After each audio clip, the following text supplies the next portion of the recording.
Lords, I begin with an expression of sympathy to the Noble Lord, the Minister, because I think what we've heard in your Lordship's House, the focus on rehabilitation and reducing reoffending, is very welcome. However, we are discussing the statement from the other place and asking questions about that. And the focus in that statement is on having capacity to meet demand. It talks about bringing in an annual statement to set out prison population projections and the department's plan for supply. This sounds rather like DEFRA promising us they're going to plan for the increases in rainfall that climate change predictions are suggesting will happen. It's as though it's something that's being done to the government rather than a result of the choices, the criminal justice policy that the government now has in its own hands. This is very much a passive approach. Now, the Noble Lord, the Minister, might say, oh, well, this promises an independent sentencing review, but that, of course, is handing over to a group of independent people the responsibility. Now, as the Noble Lord Maud of Hilsham pointed out, we have the highest per capita prison population in Western Europe by a long way. I'm not sure whether this should be a milestone or a mission, or maybe we could just call it a target.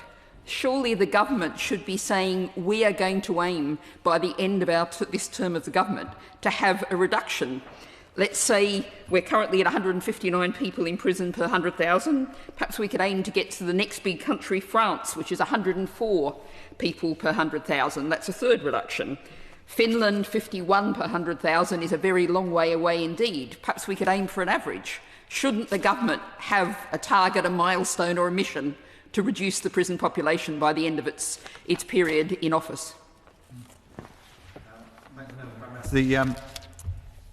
I would love it if we could lock up fewer people, but we can't, because we need to have prison spaces to ensure that we punish people who have done very bad things, and we also need to make sure we rehabilitate them.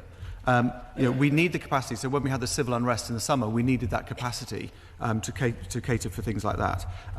But we are way off being able to look at other countries, like you mentioned, and to see the levels of their prison population.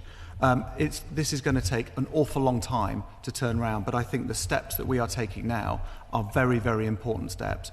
We need to have the capacity, we need to have the sentencing review, but we need to focus on reducing reoffending and all the associated tools to do that. We know what needs to be done, we know what the evidence is, and I see my job as delivering on that. But I also know that this is not a quick fix. If we go for a quick fix solution, I think we'll be in trouble. This needs to be very thoughtful, and it needs to take time. The people we are dealing with in prisons and on probation are often very complex people, and I want to make sure that what we do works.